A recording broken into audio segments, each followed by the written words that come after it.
Hello दोस्तों, मेरा नाम अंकित कुमार है और मैं आप लोग का फिर से स्वागत करता हूं हमारे YouTube channel study with fun में।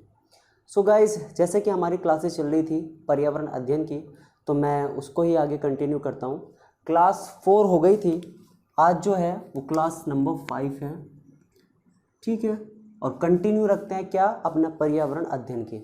तो पर्यावरण अध्ययन की जो लास्ट क्लास थी उसमें मैंने आपको जल प्रदूषण बताया था, कुछ पार्ट उसका हो गया था और कुछ पार्ट, यानी कि आज जल प्रदूषण पूर्ण रूप से क्या हो जाएगा, खत्म हो जाएगा। तो लेक्चर शुरू करने से पहले जो स्टूडेंट्स मेरे चैनल पर नए हैं वो प्लीज़ इस चैनल को सब्सक्राइब कर दीजिए, ठीक है, और बेल आइकन को ज़रूर प्रेस कर देना, ठीक है।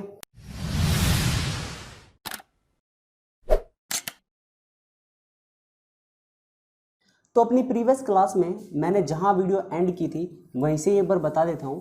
मैंने आपको जल प्रदूषण बताया था, मैं इसके कॉजेज़ पढ़ा रहा था आपको, इसके कारण पढ़ा रहा था, इनके कॉजेज़ पढ़ा रहा था मैं आपको इसके, ठीक है। और मैंने बताया था कि ये जो कॉजेज़ होते हैं, ये जो कॉजेज़ थे ये 2 टाइप के थे, ये मैंने आपको बता दिया था। और 2 टाइप में कौन कौन से, एक था प्राकृतिक और दूसरा था मानव जनित। प्राकृतिक कंप्लीट हो चुका है, प्रीवियस वीडियो में है, और जिसका लिंक आपको इस वीडियो के डिस्क्रिप्शन में भी मिल जाएगा, ठीक है। तो आज हम पढ़ेंगे मानव जनित, कि मानव जो है वो किस तरह से जल प्रदूषण की समस्या को बढ़ा रहा है, ठीक है। क्या क्या उसके फैक्टर्स हैं, ये सब हम आज डिस्कस करेंगे। तो चलिए कॉजेज में हम पढ़ते हैं अपना सेकंड टाइप, यानी कि हम अपना सेकंड टाइप पढ़ते हैं, मानव जनित प्रदूषण, मानव जनित कारण, यानी कि मैन मेड कॉजेज कह सकते हैं, ठीक है। और मैन मेड कॉजेज में हम सबसे पहला पढ़ते हैं, सबसे पहला जो पढ़ते हैं वो है फैक्ट्रियों से निकलने वाला रसायन, ये इसका फर्स्ट पार्ट है। या मैं लिख सकता हूं कि केमिकल रिलीज्ड बाय फैक्ट्रीज,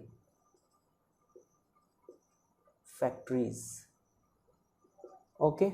ये समझते हैं सबसे पहले है कि, तो देखो समझो,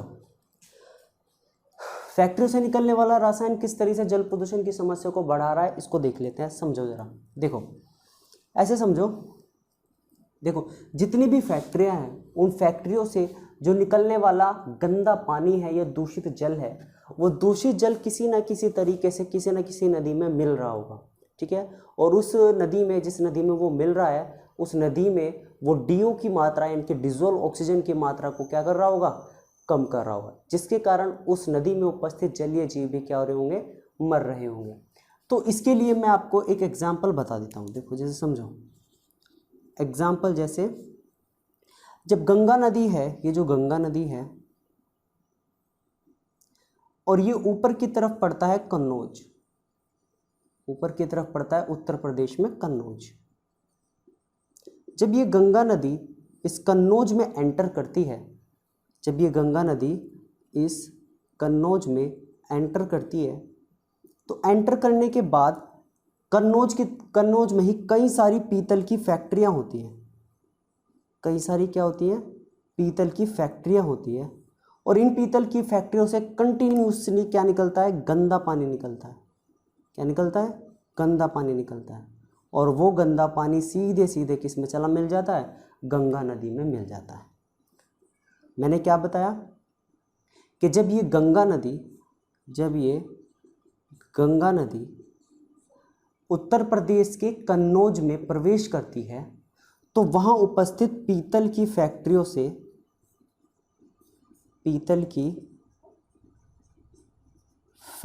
से निकलने वाला गंदा पानी, या फिर मैं इसको कह सकता हूं दूषित जल, प्रदूषित जल, पॉल्यूटेड वाटर, प्रदूषित जल किस में मिल जाता है, गंगा नदी में मिल जाता है। तो वहीं पर ही क्या समस्या पैदा होती है, यानी कि जब इस फैक्ट्री से निकलने वाला रसायन प्रवाहित होकर कहाँ मिल जाए, गंगा नदी में मिल जाए या किसी नदी में मिल जाए, तो वही कौन सा कारण है, पहले वाला। समझ में आया? यानी कि हमने सीधा सीधा जाना कि जब गंगा नदी क्या करती है, कन्नौज से भारत में कन्नौज, जब गंगा नदी कन्नौज में प्रवेश करती है, उत्तर प्रदेश के कन्नौज में प्रवेश करती है, तो करने के बाद वहां उपस्थित पीतल की फैक्ट्रियों से कंटिन्यूसली क्या निकलता है, गंदा पानी या रसायन निकलता है, केमिकल निकलता है, और वही केमिकल प्रवाहित होकर किस में मिल जाता है, इस गंगा नदी में मिल जाता है। और गंगा नदी में जब ये मिलता है तो उसके दो प्रमुख कारण होते हैं। पहला कारण क्या होगा कि इसमें उपस्थित जो डीओ है, डीओ की मात्रा क्या हो जाएगी, कम हो जाएगी। डीओ क्या है, घुलित ऑक्सीजन, या इसको हम डिसॉल्व ऑक्सीजन भी कहते हैं। ये मैं आज आप सब लोगों को बताऊंगा कि डिसॉल्व ऑक्सीजन ये सब होते क्या है। इसको हम घुलित ऑक्सीजन भी कहते हैं, घुलित ऑक्सीजन। तो हमारी गंगा नदी में उपस्थित जो डीओ की मात्रा है, यानी कि घुलित ऑक्सीजन की मात्रा है, वो क्या हो जाती है, कम हो जाती है। और अगर ये कम हुई तो इसके कम होते ही जब ये डीओ की मात्रा कम होती है तो इसके कम होते ही जितने भी इस नदी में इक्वेटिक एनिमल होते हैं, जितने भी क्या होते हैं, इक्वेटिक एनिमल होते हैं, यानी कि जितने भी जलीय जीव होते हैं, जलीय जीव हैं, इन जलीय जीवों की क्या हो जाती है, मृत्यु हो जाती है, या फिर ये क्या होते हैं, मरने लगते हैं, मृत्यु होने लगती है। समझ में आया? इस गंगा नदी में डीओ की मात्रा क्या हो जाएगी, कम हो जाएगी, जिससे जलीय जीव क्या होने लगेंगे, धीरे धीरे मरने लगेंगे। हम सभी को पता है कि गंगा नदी में मुख्य तौर से कौन सा जलीय जीव पाया जाता है, डॉल्फिन पाए जाते हैं।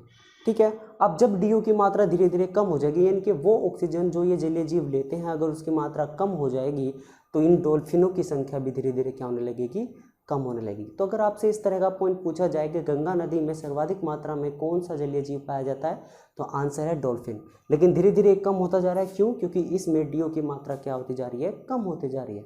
और डीओ की मात्रा इसलिए कम हो रही है क्योंकि इसमें कंटिन्यूसली क्या मिलाया जा रहा है, सीवेज डाला जा रहा है, या फिर हम कह सकते हैं कि बहुत सारा गंदा पानी या अपशिष्ट जल इसमें प्रवाहित किया जा रहा है।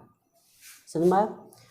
दूसरा हम ये भी कह सकते हैं, एक पॉइंट तो ये हो ही गया है, दूसरा पॉइंट हम ये भी कह सकते हैं कि जब इस गंगा नदी में क्या कर दिया जाता है, गंदा पानी आ जाता है। हाँ चलो, दूसरा कारण बाद में बताऊंगा, आगे बताऊंगा, ठीक है, क्या होता है।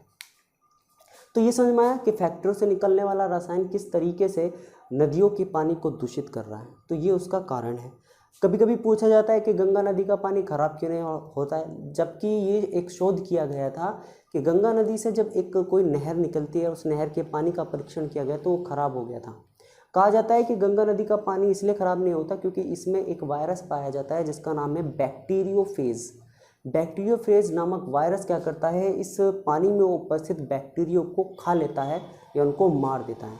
समझ में आया? तो बैक्टीरियोफेज इस नदी में क्यों पाया जाता है, क्योंकि हमारी गंगा नदी में, मतलब ये जो बैक्टीरियोफेज वायरस है गंगा नदी में क्यों पाया जाता है, क्योंकि हमारी इस नदी में डीओ की मात्रा बहुत ज़्यादा है। ठीक है, कभी कभी अगर पूछ लिया जाए तो ये डीओ की मात्रा धीरे धीरे कम हो रही है, जिसके कारण जलीय जीवों की संख्या भी धीरे धीरे क्या होती जा रही है, कम होती जा रही है। तो ये हो गया पहला टाइप। दूसरा देखते हैं, सेकंड है कीटनाशकों का कृषि में उपयोग, यानी कि use of pesticide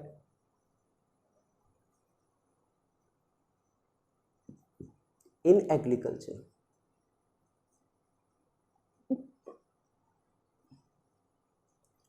use of pesticide in agriculture.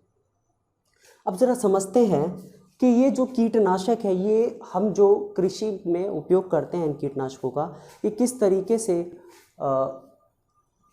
जो जल है उसको दूषित कर रहे हैं। क्या कारण है कि कीटनाशक क्या कर रहे हैं, यानी कि जो कृषि में मिट्टी की उर्वरता को बनाए रखते हैं या फसलों के लिए उपयोगी है ताकि उनमें कोई दीमक वगैरह ना लगे, तो वे कीटनाशक किस तरीके से जल को दूषित कर रहे हैं, जिसकी वजह से हमारे क्या हो रहे हैं, शारीरिक क्या हो रहे हैं, विकार बढ़ रहे हैं, बीमारियां बढ़ रही हैं। क्या कारण है, चलिए देखते हैं। सपोज कीजिए, मान लीजिए ये एक भूमि का टुकड़ा है, ठीक है, और इस भूमि के टुकड़े पर फसल उगी हुई है। इस भूमि के टुकड़े पर फसल उगी हुई है और आपने इस फसल को दीमक वगैरह से बचाने के लिए इसमें क्या मिलाए, कुछ कीटनाशक मिला दिए, कुछ पेस्टिसाइड मिला दिए, गमकसीन वगैरह होते हैं, फास्फोरस वगैरह होते हैं, ये सब क्या होते हैं, मिला दिए, ठीक है। अब क्या हुआ, इसी के बराबर से कोई नदी निकल रही होगी, ठीक है, इसी के ही बराबर से कोई नदी निकल रही होगी।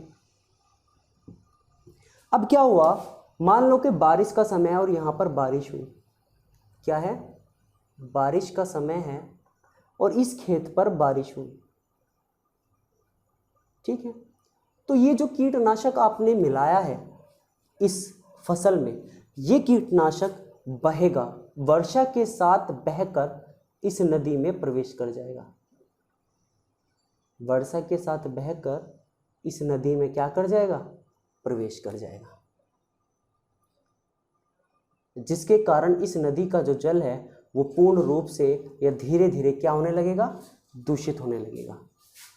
ये क्या है, वर्षा हुई, ये क्या है, ये एक खेत है मान लो, और इस खेत में ये एक फसल है, ठीक है, और इस फसल में दीमक वगैरह से बचाने के लिए आपने इसमें कुछ पेस्टिसाइड्स मिलाए, यानी कि कीटनाशक मिलाए, और जैसे ही बारिश हुई तो ये जो इसका गंदा पानी होता है, या जैसी बारिश हुई तो बारिश क्या करेगी, इन कीटनाशकों को बहाकर लेकर जाएगी और किसी नदी या फिर नहर में क्या कर देगी, उसको मिला देगी, जिसकी वजह से इस नदी का पानी जो है वो पूर्ण रूप से दूषित हो जाएगा।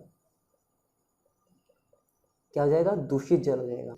अब देखो, अगर ये नदी ऐसे ही चलती रही, ऐसे ही इसमें क्या मिला दिए गए, ये चीजें इसमें मिला दी गई, तो क्या होगा कि मिलाने से, जैसे अगर आप ये जो रसायन है ये इसी तरीके से इस नदी में पहुंचता रहा तो आगे चलकर ना जाने कितने ऐसे गांव होंगे, कितने ऐसे कस्बे होंगे जो इस पानी का, इस नदी का इस्तेमाल पीने के लिए करते हो, इस नदी के पानी का इस्तेमाल पीने के लिए करते होंगे, तो उनमें क्या होंगे, विकार होंगे, बीमारियां पैदा होंगी। कौन सी बीमारी क्या होगी वो भी मैं आपको बताऊँगा, ठीक है। तो वही सिचुएशन, अगर इसका जल दूषित हुआ तो इसमें DO की मात्रा क्या हो जाएगी, कम हो जाएगी, और DO की मात्रा कम हुई तो जितने भी इसमें जलीय जीव हैं जैसे मछलियां वगैरह हैं वो सब क्या होने लगेंगे, कम होने लगेंगे।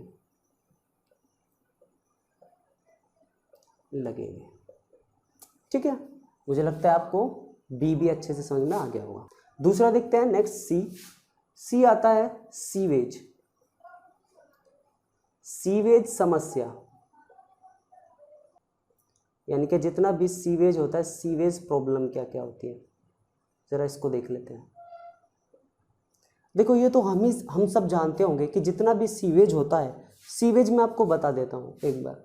ये जो सीवेज होता है, सीवेज का मतलब है, एग्जाम्पल में लिख देता हूँ, जैसे एग्जाम्पल है अपशिष्ट पदार्थ, जितने भी क्या होते हैं, अपशिष्ट पदार्थ होते हैं, कूड़ा करकट होता है, अपशिष्ट पदार्थ, ये जितना भी मलमूत्र होता है, जितना भी क्या होता है, मलमूत्र होता है आदि, ये सब क्या है, सीवेज है। अब ये तो आप सभी लोग जानते होंगे कि खाली जो उत्तर प्रदेश है, यही गंगा नदी में लगभग 761 टन प्रतिदिन सीवेज उड़ेलता है, किसमें, गंगा नदी में। ये बात हम सब लोग जानते हैं कि सीवेज समस्या का सबसे बड़ा उदाहरण है उत्तर प्रदेश, क्योंकि उत्तर प्रदेश क्या करता है, लगभग 761 टन प्रतिदिन जो सीवेज है, ये जो सीवेज है ये गंगा नदी में प्रवाहित करता है। क्या करता है, गंगा नदी में प्रवाहित करता है।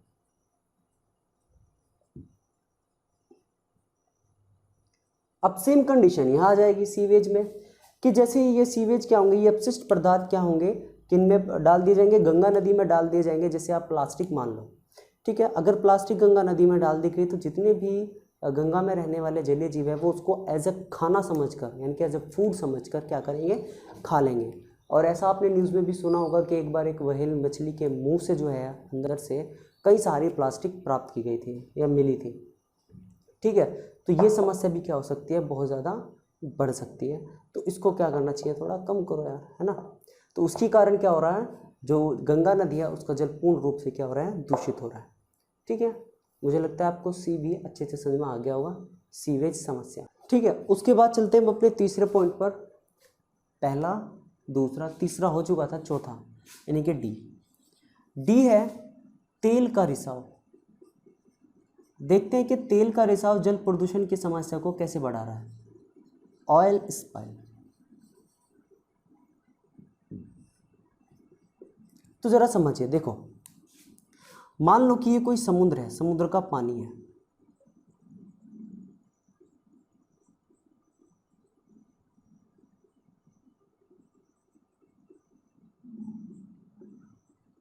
ठीक है, और इस समुद्र के पानी पर कोई नाव चल रही है। चलो जैसी भी बन गई। ठीक है, अब क्या है, अब जरा सुनना ध्यान से। मान लो कि ये जो नाव है, ये नाव 10 टन तेल प्रतिदिन खत्म कर रही है। 10 टन तेल जो है वो प्रतिदिन खत्म करती है। या फिर ये मान लो कि कई सारी ऐसी जहाज है, ऐसे कई सारे पानी के जहाज हैं जो क्या करते हैं, 10 टन तेल खत्म कर देते हैं एक एक दिन में। ठीक है, अब जानने वाली बात क्या है कि इस 10 टन तेल का मतलब है कि जो 1 टन तेल है उसका रिसाव इस समुद्र में हो चुका है, यानी कि उन्होंने यूज किया है केवल 9 टन तेल। समझ में आया मैं क्या कह रहा हूं कि जितने भी समुद्री जहाज होते हैं वो जब समुद्र में व्यापार के लिए जाते हैं तो ऐसा मान लो एक फिगर ले लेते हैं कि 10 टन तेल अगर उन्होंने पूरे दिन में या 10 टन तेल यूज़ किया है तो उस 10 टन तेल का 1 टन जो है वो समुद्र में ही उसका रिसाव हो जाता है या समुद्र में वो फैल जाता है। अब क्या हुआ, अगर वो 1 टन तेल जो है वो इस समुद्र में फैल गया, ठीक है, तो वो क्या करता है, इस समुद्र की सतह पर फैल जाता है। क्या करता है, इस समुद्र की सतह पर फैल जाता है। अब समुद्र की सतह पर फैलने का मतलब है, ये मैं लिख देता हूं, समुद्र की सतह पर फैल जाता है। समुद्र की सतह पर फैल जाता है। ठीक है, ये तेल रिसाव है जो समुद्र की सतह पर फैल गया। अब जैसे ही ये तेल समुद्र की सतह पर फैल जाएगा तो फैलने के कारण इस समुद्र की सतह का जो पृष्ठीय तनाव होगा, इस समुद्र की सतह का जो पृष्ठीय तनाव होगा यानी कि जो सरफेस टेंशन होगा, सरफेस टेंशन होगा वो कम होने लगेगा। और कम हुआ तो इसका मतलब इस समुद्र में जितने भी जलीय जीव हैं वो धीरे धीरे डूबने लगेंगे। क्या लगेंगे, डूबने लगेंगे। समझ में आया मैंने क्या कहा, मैंने कहा कि इस समुद्र में जितना भी तेल का रिसाव हुआ और वो तेल जैसे ही समुद्र की सतह पर इकट्ठा होगा तो उस समुद्र की सतह का पृष्ठीय तनाव क्या होने लगेगा, कम होने लगेगा। और पृष्ठीय तनाव कम होने का मतलब है कि जितने भी उसमें जलीय जीव हैं वो धीरे धीरे क्या होने लगेंगे, डूबने लगेंगे। समझ में आया, ये था एक कारण तेल के रिसाव का। मैं यहाँ पे लिख देता हूँ, अगर ये कम हुआ तो जितने भी जीव हैं वो डूबने लगेंगे। एक तरीका तो ये है तेल के रिसाव का, हम कह सकते हैं एक फंडा तो ये है। दूसरा फंडा क्या है, जरा ये समझो। मान लो कि ये कोई पहाड़ की सतह है और ये समुद्र की सतह, यानी कि समुद्र का बिल्कुल निचला भाग किसी पहाड़ से लगा हुआ।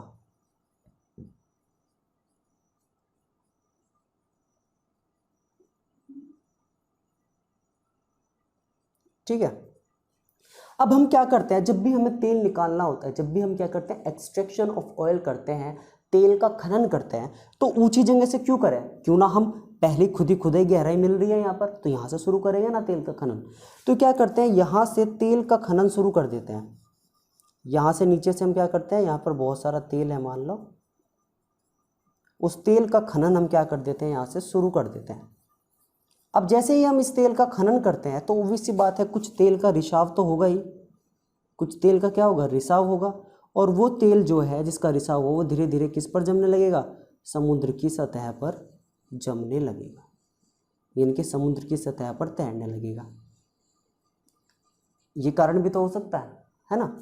तो जैसे ही ये जो तेल है, ये जो तेल का रिसाव हुआ है यहाँ से, ये जैसे ही समुद्र की सतह पर फैलना शुरू करेगा तो सेम सिचुएशन, जो आपका पृष्ठीय तनाव होगा इसका, यानी कि जो इस समुद्र की सतह का पृष्ठीय तनाव होगा वो क्या होने लगेगा, कम होने लगेगा, जिससे जलीय जीव क्या हो जाते हैं, डूब जाते हैं। ये जलीय जीव डूब जाएंगे।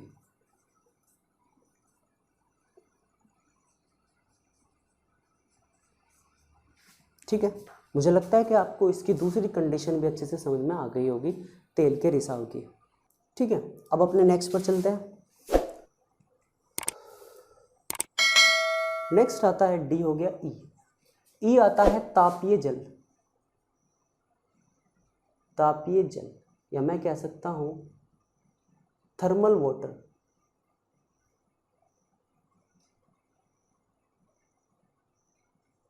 थर्मल वाटर, तो जरा इसको समझते हैं होता क्या है। देखिए ध्यान से समझिएगा। देखो हमारे, मैं एग्जाम्पल लिख देता हूं, जैसे आप लोगों ने सुने होंगे नाम, जितने भी हमारे क्या होते हैं, नाभिकीय एवं तापीय संयंत्र, आपने नाम सुने होंगे। यानी कि जितने भी हमारे क्या होते हैं, न्यूक्लियर एंड थर्मल प्लांट होते हैं, थर्मल प्लांट जो होते हैं, इन सारे प्लांट्स ये जो लगे होते हैं, यानी कि हम कह सकते हैं कि इन सभी प्लांट में क्या यूज़ करते हैं, हम मशीनें यूज़ करते हैं। और जब वो मशीनें क्या हो जाती हैं, अत्यधिक मात्रा में गर्म हो जाती हैं, तो उसको ठंडा करने के लिए हम क्या मिलाते हैं उसमें, या हम उन मशीनों पर क्या डालते हैं, जल डालते हैं। समझ गए होंगे आप कि अगर कोई मशीन है मान लो, और ये मशीन क्या हो रही है, काम करते करते बहुत ज़्यादा गर्म हो गई है, तो हम इस पर क्या डाल देते हैं, जल डाल देते हैं, यानी कि पानी डाल देते हैं। अब अगर इस मशीन पर पानी डाला गया तो वो पानी, मशीन तो ठंडी हो जाएगी लेकिन पानी तो गर्म हो जाएगा, नहीं हो जाएगा। अब सपोज करो इसी मशीन से ये जो पानी गर्म हुआ है, इस गर्म पानी को ऐसे ही बहा दिया गया, ऐसे ही बाहर छोड़ दिया गया, प्रवाहित कर दिया गया कि जा भाई मिल जा जाना। अब ये जो जल है, मान लो कि यहीं पर ही कोई नहर है, ठीक है, या कोई नदी जा रही है, तो ये जल क्या करेगा, इसमें मिल जाएगा, इस नदी में जाकर क्या होगा, मिल जाएगा। अब सपोज करो कि यहाँ पर इस जल का तापमान 50 से 60 डिग्री था, लेकिन यहाँ आते आते इस जल का जो तापमान हो गया, टेम्परेचर हो गया, वो 15 से 20 सेंटीग्रेड तक होता है, या 18 से 20 सेंटीग्रेड तक होता है। ठीक है, क्या हुआ, मैंने क्या कहा कि इस मशीन को ठंडा करने में जो पानी इस्तेमाल किया, इनके जो जल एज अ कूलेंट की तरह यूज़ किया, उसको ये ऐसे ही छोड़ देते हैं, बहा देते हैं। और ये जो जल बहाया है उन्होंने, वो किसी नदी में जाकर तो मिलेगा ही भाई, किसी नदी, नहर, इसमें जाकर तो मिलेगा ही। तो जैसे ही ये जल इस नदी या नहर में जाकर मिलेगा, उस वक्त इसका तापमान जो है वो लगभग 18 डिग्री टू 20 डिग्री सेंटीग्रेड तक होता है। अब अगर इतना ही तापमान अगर आप इस नदी के जल में मिला दोगे, तो इस जल का एक तरीके से जो इन्वायरमेंट है वो चेंज हो जाएगा।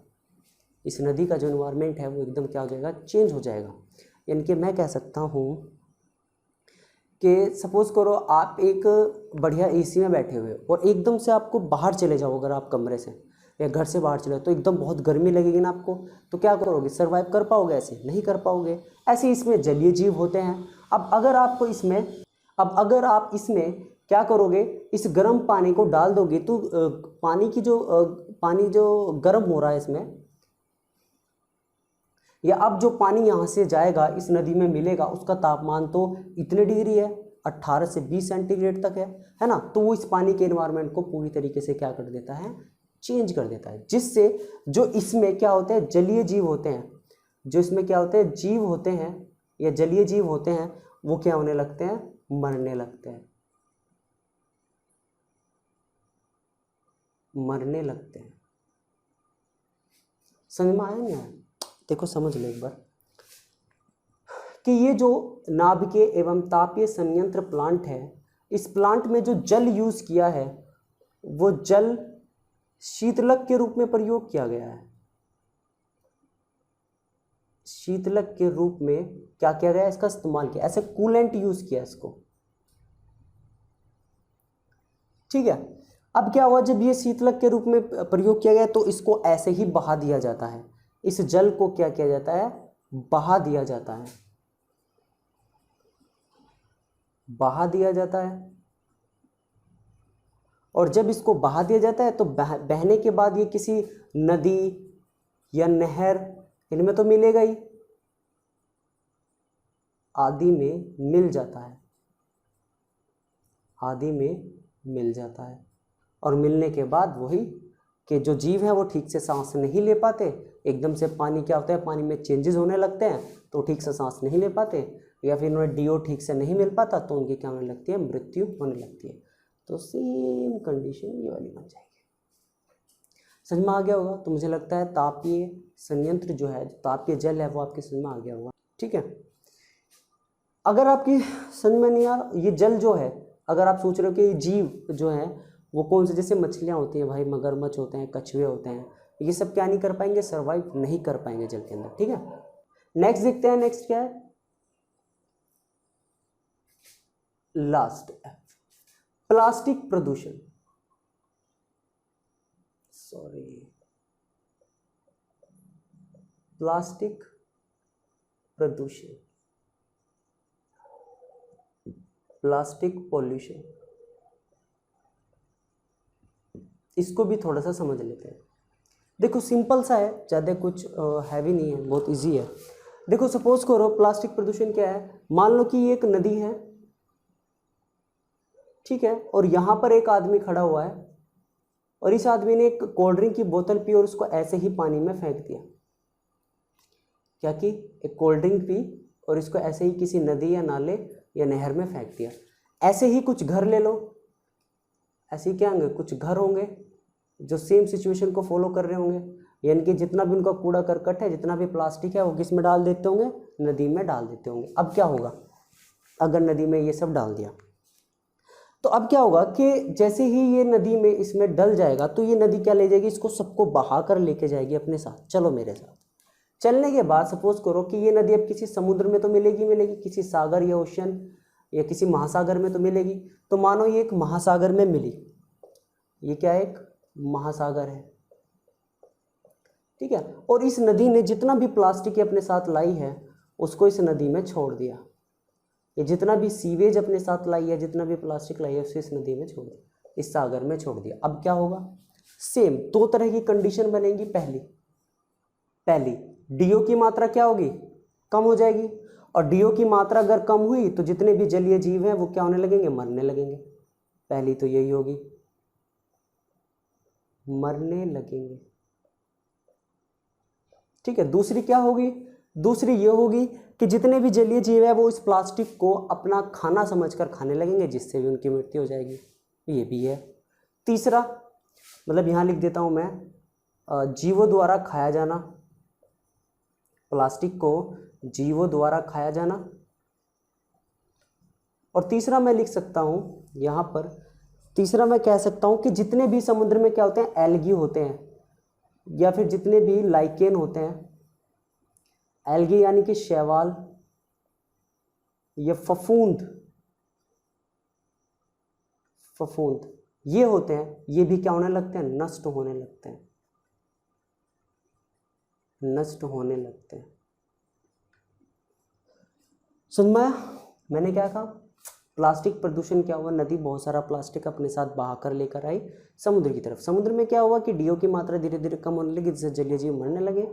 जीवों द्वारा उन प्लास्टिक को खा लिया गया, जिससे भी उनकी मृत्यु होने लगी। तीसरा, जीवों के लिए जो सबसे महत्वपूर्ण खाना होता है, जैसे शैवाल हो गया, फफूंद हो गया, ये भी क्या होने लगता है, नष्ट होने लगता है।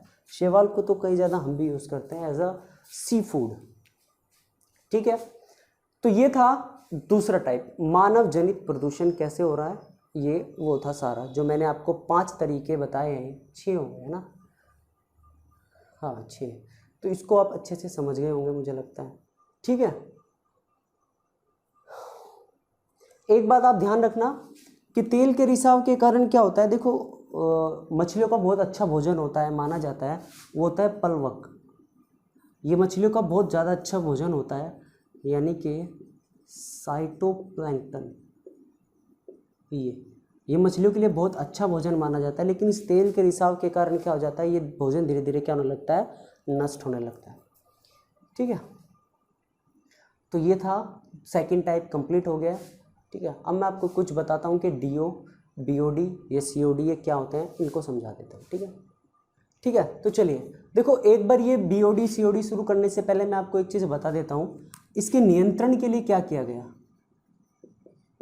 इसके नियंत्रण के लिए क्या किया गया, यानी कि इसके कंट्रोल के लिए क्या किया गया।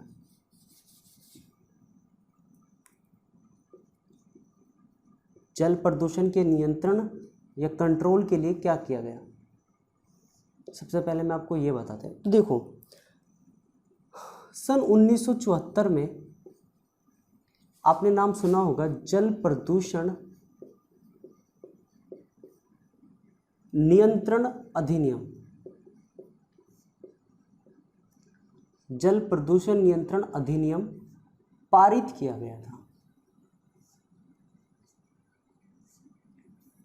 यानी कि control of water pollution act,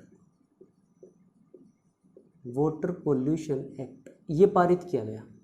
लेकिन पारित करने के बाद इसमें एक संशोधन किया गया, सन 1988 में इसमें क्या किया गया, संशोधन किया गया। और इस संशोधन में ये तय किया गया कि ये जल प्रदूषण क्या करना है कि मानव के उपयोग के लिए जो जल की गुणवत्ता है ना, उसको बढ़ाना है। जो मानव जल को प्रयोग करेगा, तो जिस जल को प्रयोग करने वाला है उस जल की गुणवत्ता को क्या किया जाए, बढ़ाया जाए किसी तरीके से, या हम कह सकते हैं मानव उपयोग के लिए जल की गुणवत्ता को बढ़ाना।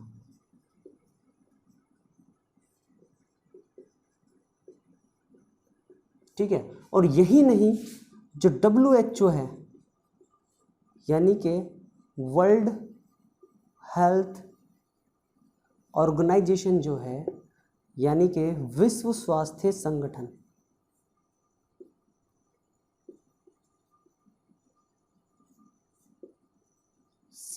जो है, इस संगठन ने कहा कि पानी वही पिए जिसका जो पीएच मान है, यह पानी वही बहुत अच्छा होगा जिसका पीएच मान जो है वो 7 से 8.5 के बीच हो या 8.5 के मध्य हो। समझ में आया? WHO ने कहा, क्या कहा कि जो पीएच मान है या जल का जो शुद्धतम रूप है, इनके वो जल पियो जिसका पीएच मान 7 से 8.5 के मध्य हो। ठीक है, चलिए अब पढ़ते हैं। चलिए, तो सबसे पहले हम पढ़ते हैं डीओ, मतलब इसमें मैं पढ़ाऊंगा आपको डीओ, बीओडी क्या होता है और सीओडी क्या होता है, तो जरा ध्यान से समझिएगा। ठीक है, तो चलिए सबसे पहले पढ़ते हैं हम डीओ। डीओ क्या होता है, डिसॉल्व ऑक्सीजन, डिसॉल्व ऑक्सीजन, यानी कि घुलित ऑक्सीजन। जरा इसको समझते हैं। देखो, सबसे पहले डीओ है क्या। देखो, एक सिंपल सी डेफिनेशन में मैं कह सकता हूं कि पानी में घुलित ऑक्सीजन ही क्या है, घुलित ऑक्सीजन, यानी कि डीओ है। यानी कि पानी में जो ऑक्सीजन उपस्थित है, घुली हुई है, वही क्या है, घुलित ऑक्सीजन। तो मैं इसको सिंपल भाषा में लिख सकता हूं कि पानी में घुलित ऑक्सीजन को ही डीओ कहते हैं। सिंपल सी भाषा में मैं लिख सकता हूं। ठीक है, ये दूसरी चीज, दूसरा पॉइंट में क्या कह सकता हूं, और मैं क्या कह सकता हूं उसको, दूसरा मैं ये भी तो कह सकता हूं कि ऑक्सीजन की वह मात्रा, जल में ऑक्सीजन की वह मात्रा जो जलीय जीवों के श्वसन के लिए आवश्यक हो, है ना, वो भी तो क्या है, डीओ ही है। मैं कह सकता हूं कि जल में ऑक्सीजन की वह मात्रा, मैं कह सकता हूं जल में ऑक्सीजन की वह मात्रा जो जितने भी जलीय जीव हैं जलीय जीवों के शोषण के लिए आवश्यक हो।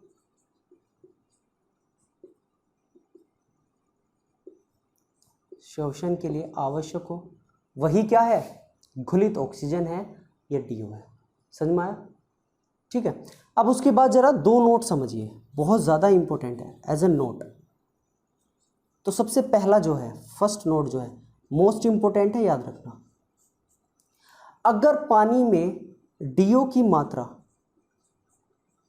DO की जो मात्रा है, ये DO की मात्रा 8 मिलीग्राम पर लीटर है, ना तो इससे ज़्यादा है ना इससे कम है, तो नॉर्मल कंडीशन है। कैसी कंडीशन है? नॉर्मल या सामान्य स्थिति है। ठीक है। दूसरा पॉइंट, अगर जल में DO की मात्रा जो है, DO की मात्रा 4 मिलीग्राम पर लीटर से कम हो जाए, तो ये संकेत होता है, ये इंडिकेट करता है कि प्रदूषण बढ़ रहा है, यानी कि अत्यधिक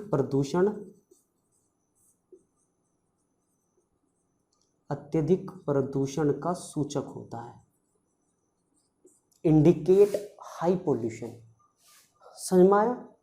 अगर DO की मात्रा उस जल में, या DO की मात्रा जल में 4 मिलीग्राम पर लीटर से कम हो जाए, तो वो इंडिकेट करेगा अत्यधिक प्रदूषण को। साथ में अगर DO की मात्रा 4 मिलीग्राम पर लीटर से कम हो गई, तो DO तो क्या होगा, उसमें जलीय जीवों की भी क्या होने लगेगी, मृत्यु होने लगेगी। समझ में आया नहीं आया? तो ये था आपका क्या, DO। नेक्स्ट देखते हैं, सेकंड BOD। इसको कहते हैं हम बायोलॉजिकल और ऑक्सीजन डिमांड, यानी कि मैं कह सकता हूं कि जैविक ऑक्सीजन मांग। इसको देखते हैं है क्या। देखो सिंपल सी चीज़ है, ज़्यादा टफ नहीं है, बहुत इजी है। देखो, अगर जल में DO की मात्रा कम हो गई है, अगर जल में DO की मात्रा कम हो गई है, तो कम होने के कारण क्या हो गया, कम होने के कारण उस जल में जैविक पदार्थ पैदा होने लगेंगे। उस जल में जैविक पदार्थ पैदा होने लगते हैं, जो जल को दूषित करते हैं, वो क्या होने लगते हैं, पैदा होने लगते हैं। इनके जितने भी ऑर्गेनिक सब्सटेंस होते हैं,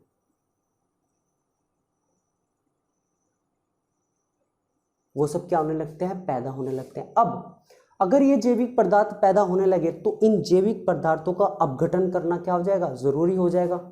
तो इन जैविक पदार्थों का अपघटन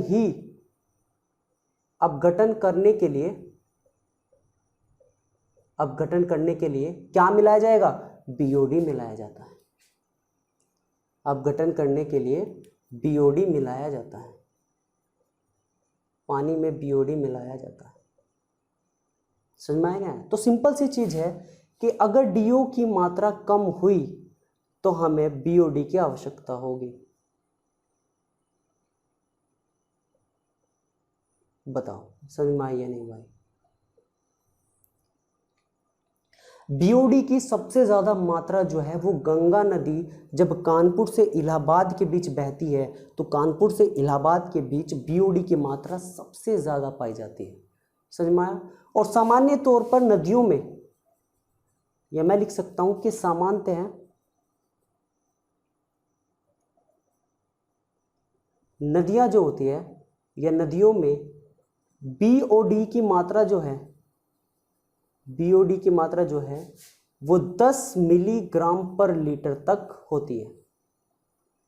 10 मिलीग्राम पर लीटर तक होती है। सिंपल सी चीज। ठीक है। तो ये था आपका कौन सा, BOD।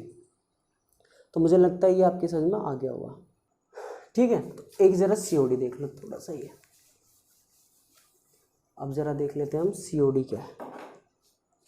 थर्ड COD मैं कह सकता हूं केमिकल ऑक्सीजन डिमांड, यानी कि रासायनिक ऑक्सीजन मांग क्या होती है। देखो इसके बारे में ज़्यादा बड़ा नहीं है, बस एक बात याद रखना कि अगर COD पानी में कम हुआ है तो सिंपल सी चीज़ है, प्रदूषण बढ़ रहा है, प्रदूषण बढ़ रहा है।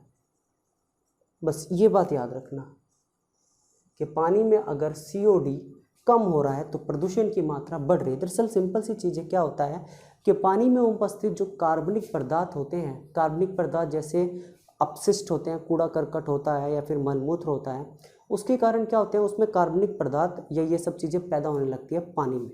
अब जब ये सब चीज़ें पैदा होने लगती है तो इनके ऑक्सीकरण के लिए हम उसमें क्या मिलाते हैं, COD मिलाते हैं। समझ में आया।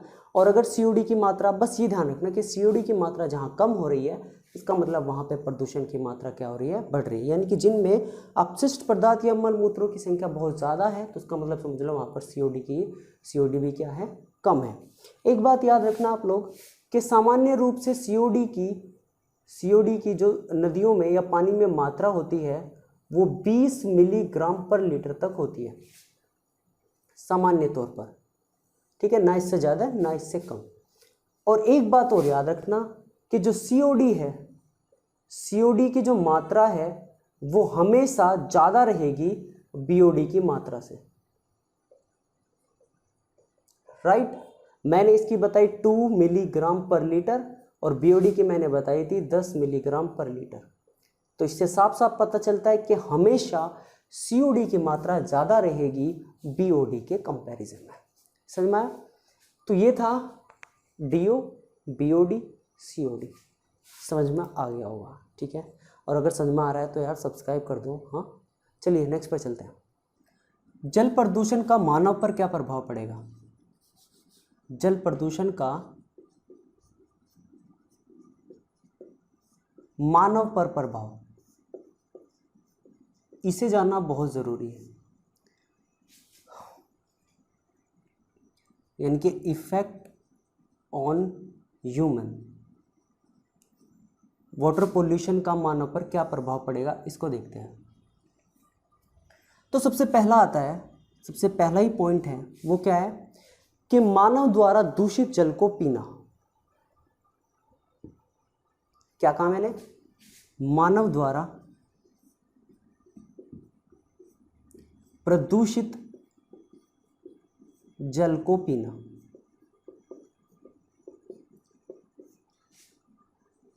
Drink polluted water, polluted water by human. देखो सिंपल सी चीज है, अगर आदमी कोई ऐसा पानी पीता है जिसमें जो दूषित है पूरी तरीके से या प्रदूषित है, तो कैसे कैसे तो क्या होने लगती है, शरीर में बीमारियां पैदा होने लगती है। जैसे एग्जाम्पल, अगर आप कोई दूषित पानी पीते हो तो आपके शरीर में जैसे टाइफाइड की बीमारी पैदा हो जाएगी, टाइफाइड रोग हो सकता है, आपको हैजा हो सकता है या पेचिस हो सकता है आदि।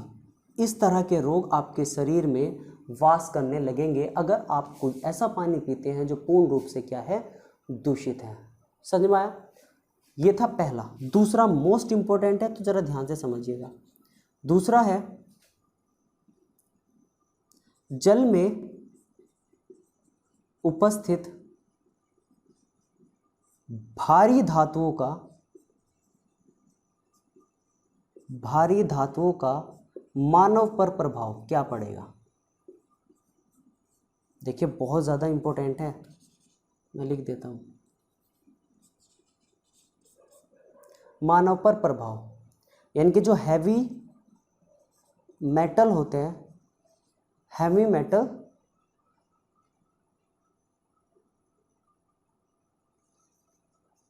इफेक्ट ऑन ह्यूमन, कैसे इफेक्ट डाल रहा है जरा समझते हैं। देखो सबसे पहली चीज जो आपको जाननी है, एग्जाम्पल के लिए देखो ऐसा पानी जो भूमि से निकलता है उसे हम भूमिगत जल कहते हैं, ग्राउंड वाटर कहते हैं। और ऐसा पानी जब आप पीते हो जो ज़मीन से डायरेक्ट निकाला गया है, और अगर आप ऐसे पानी को पीते हो तो उस पानी में काफ़ी मात्रा में अलग अलग तरह की धातुएं मिली होती हैं, और इन धातुओं को ग्रहण करने से आपको भी भिन्न भिन्न प्रकार के क्या होने लगेगी, बीमारियां होने लगेगी। ठीक है, जैसे एग्जाम्पल, अगर आपने कोई ऐसा जल पिया है जिसमें भारी धातुएं मिली हुई हैं, या जो भूमि से निकाला है, और जिसमें अगर आप गिलास में उस पानी को रखोगे तो उसमें पार्टिकल्स घूमते आपको दिखाई भी देंगे। ठीक है, तो अगर आप ऐसे जल को पीते हो तो उसमें जो भारी धातुएं मिलती हैं वो जब आपके शरीर में जाती है तो आपके शरीर में क्या करती है, बीमारियां पैदा करती है। जैसे एग्जाम्पल मैं आपको बता देता हूँ। एग्जाम्पल जैसे कि कैडमियम,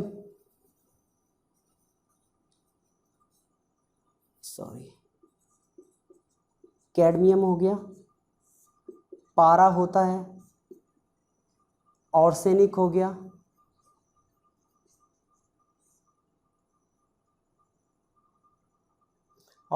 गया, नाइट्रेट हो गया, लेड हो गया आदि, या एक और ले लो फ्लोराइड हो गया। ये मैं आपको पीछे भी बता चुका हूँ मैं अपनी प्रीवियस वीडियो में आदि। जब इस तरह का पानी आप पीते हो जिसमें ये धातुएं मिली हो तो ये धातुएं क्या कर देती हैं, जब जैसे ही जल में ये धातुएं मिलती हैं तो जल की सांद्रता को बढ़ा देती हैं। समझ में आया? तो क्या होता है, मनुष्य के अंदर या मानव के अंदर अनेक अनेक तरह की क्या होने लगती है, बीमारियां होने लगती है। जैसे मैं आपको बता देता हूँ, देखिए अगर मैं बात करता हूँ कैडमियम की,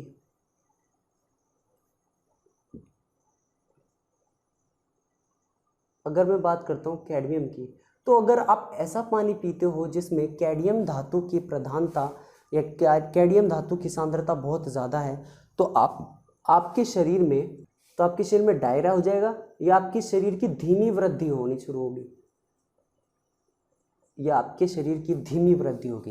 अगर आप कोई ऐसा जल पीते हो जिसमें कैडमियम धातु की सांद्रता बहुत ज़्यादा है। दूसरा मैंने आपको यहाँ पर बताया पारा है।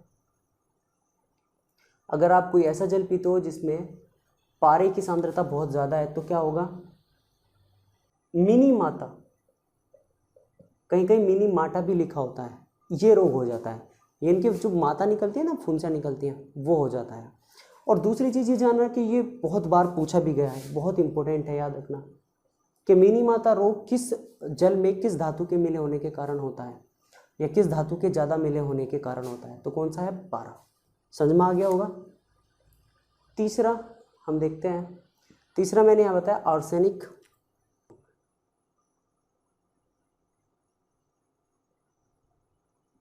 आर्सेनिक क्या करेगा, देखो अगर आप ऐसा जल पीते हो जिसमें आर्सेनिक की सांद्रता बहुत ज़्यादा है तो आपके जो फेफड़े होंगे,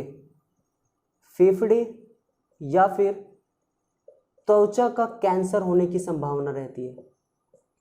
कैसा पानी पीते हो, अगर आप आर्सेनिक पीते हो, ऐसा पानी पीते हो जिसमें आर्सेनिक की सांद्रता बहुत ज़्यादा है तो फेफड़े या त्वचा का कैंसर होने की संभावना ज़्यादा होती है। या दूसरा लिख सकते हो आप, ब्लैक फुट रोग भी हो जाता है, ब्लैक फुट बीमारी भी हो जाती है। ब्लैक फुट यानी कि पैरों पर फुंसी फोड़े या काले काले पड़ जाते हैं, समझ में आया, तो वो इसी के कारण होता है। चौथा मैं ले लेता हूँ, चौथा है नाइट्रेट। इसको थोड़ा ध्यान से समझना। नाइट्रेट क्या हुआ, जैसे समझो, देखो अगर आप ऐसा पानी पीते हो, देखो सबसे पहली चीज़ मैं आपको बता देता हूँ, जब आप ऐसा जल पीते हो, पानी पीते हो जिसमें नाइट्रेट की सांद्रता बहुत ज़्यादा है तो ये नाइट्रेट क्या करता है, ये नाइट्रेट हीमोग्लोबिन के साथ क्रिया कर लेता है।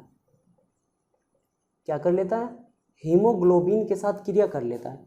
और हीमोग्लोबिन के साथ क्रिया करने पर क्या बनाता है, मीथेनोग्लोबिन बनाता है। क्या बनाता है, मीथेनोग्लोबिन बनाता है। समझ में आया। जब आप ऐसा जल पीते हो जिसमें नाइट्रेट की सांद्रता बहुत ज़्यादा है, concentration of nitrate is higher, तो ये क्या कर लेता है, हीमोग्लोबिन के साथ क्रिया करता है और मीथेनोग्लोबिन बना देता है। मीथेनोग्लोबिन की क्रिया को ही हम क्या कहते हैं, इसका अन्य नाम भी है, इसको हम मिथेनोग्लोबिनीमिया भी कहते हैं,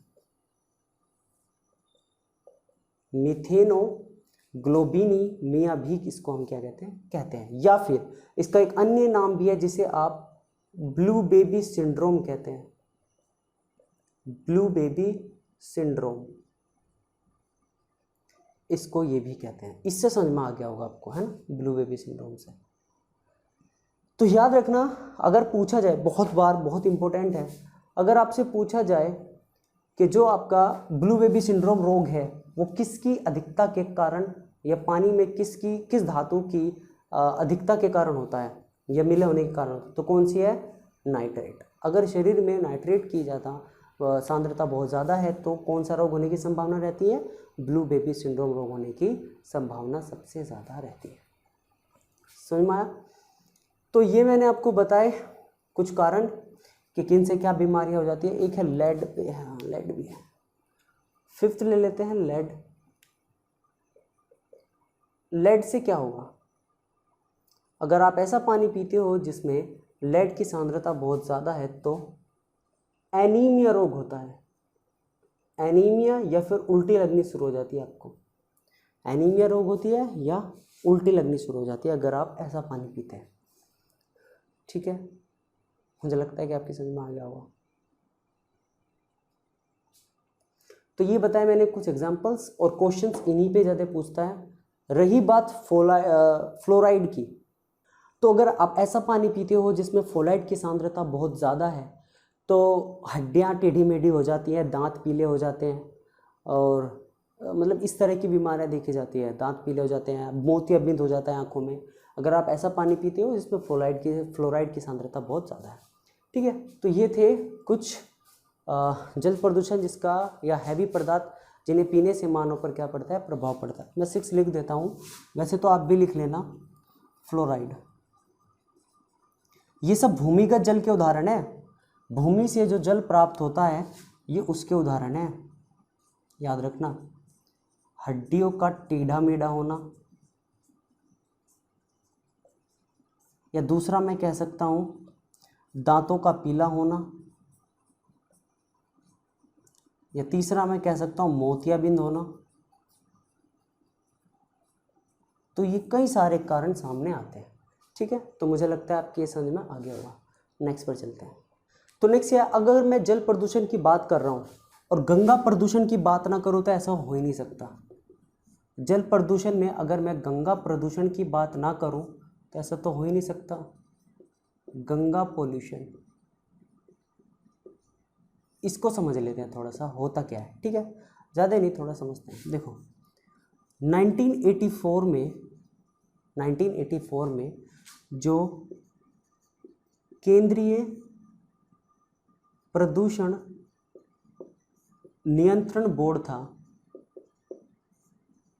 नियंत्रण बोर्ड ने, यानी कि मैं कह सकता हूँ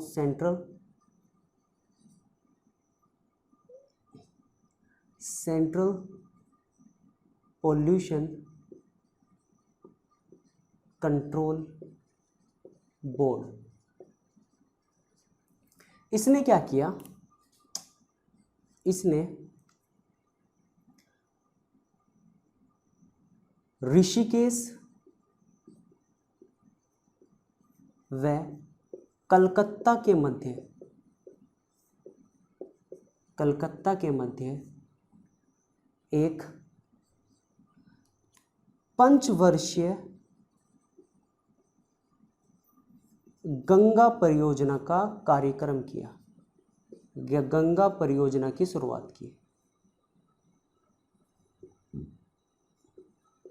कार्यक्रम या शुरुआत की, मैंने क्या कहा, सन 1984 में केंद्रीय प्रदूषण नियंत्रण बोर्ड ने ऋषिकेश और कलकत्ता के मध्य पंचवर्षीय गंगा परियोजना का कार्यक्रम किया, जिसके तहत अगले साल मतलब यानी कि अगले साल यानी कि 1985 में क्या किया गया, केंद्रीय गंगा प्राधिकरण, या मैं लिख सकता हूं central Ganga authority, short form में जिसे हम कहते हैं कैग, सॉरी CGA, इसका गठन किया गया।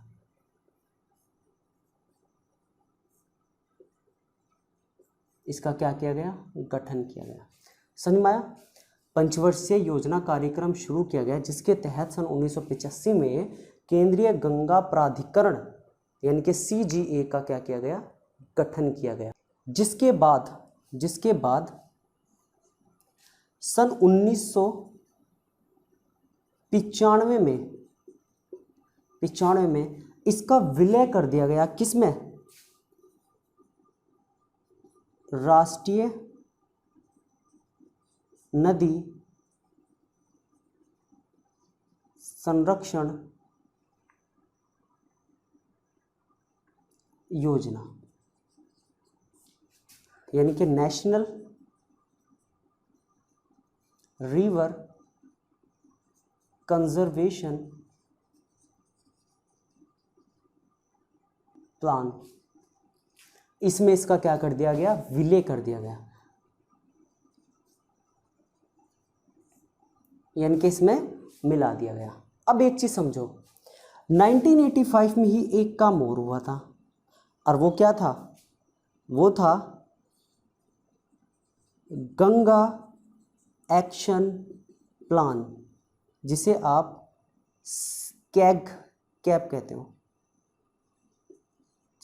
कैप नहीं, गैप, जिसे हम क्या कहते हैं? गैप कहते हैं। इसका गठन किया गया या इसकी शुरुआत की गई, इसका गठन या इसकी शुरुआत। तो याद रखना बहुत इंपॉर्टेंट है कि गंगा एक्शन प्लान का गठन या इसकी शुरुआत कब की गई? तो 1985 में इसकी क्या की गई थी?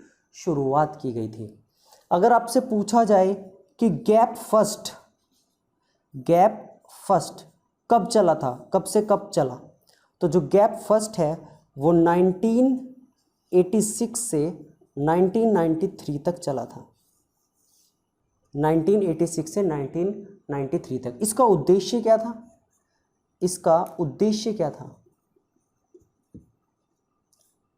एम क्या था? इसका एम था प्रदूषण को घटाकर गंगा की या गंगा के जल की गुणवत्ता को बढ़ाना। क्या था? प्रदूषण को घटाकर गंगा के जल की गुणवत्ता को बढ़ाना,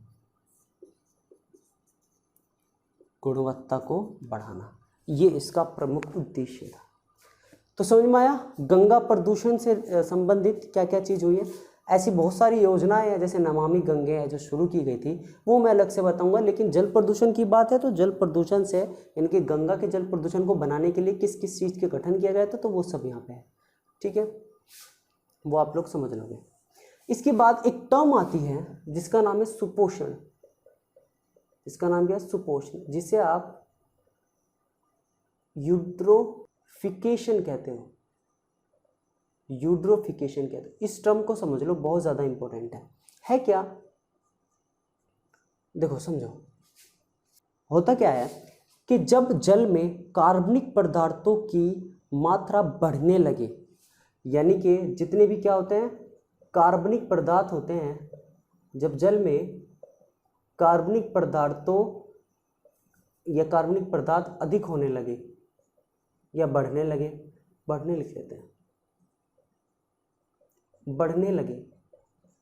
कार्बनिक पदार्थ जैसे कूड़ा करकट हो गया, सीवेज हो गया, या फिर मलमूत्र हो गया, ये सब चीजें जब ये बढ़ने लगे तो इसका मतलब है कि जल की उत्पादकता बढ़ रही है। इसका मतलब क्या है कि जल की जो उत्पादकता है वो बढ़ रही है, प्रोडक्टिविटी जो है वो बढ़ रही है। अब इसके बढ़ने का संकेत क्या मिलेगा? अगर जल की उत्पादकता बढ़ रही है तो सिंपल सी चीज है कि जो इतने भी जलीय पौधे होते हैं, इनके जितने भी वाटर प्लांट हैं, या मैं कह सकता हूं कि जितने भी एल्गी हैं, यानी कि जितने भी शैवाल हैं इनकी मात्रा भी धीरे धीरे क्या होने लगेगी, बढ़ने लगेगी। यानी कि सिंपल सी चीज़ है कि ये उस नदी की सतह पर या उस पानी की सतह पर इकट्ठा हो जाएंगे।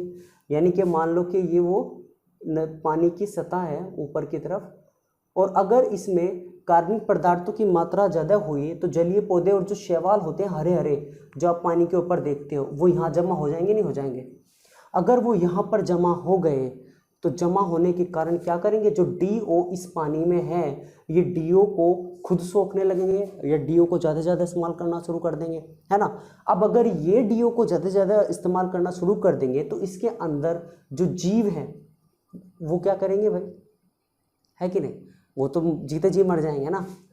तो क्या होता है कि जब ये जलीय पौधे और एल्गी बहुत अधिक मात्रा में पानी की सतह पर इकट्ठे हो जाते हैं, जिसे आप काई कहते हो, जो ऊपर ऊपर तारते नहीं हरी हरी सी घास, वही अगर वो उस पानी की सतह पर बन जाए या फिर उस पर फैल जाए तो DO को वो बहुत ज़्यादा एब्जॉर्ब करने लगती है, ठीक है। तो DO का इस्तेमाल भी ज़्यादा करने लगेगी।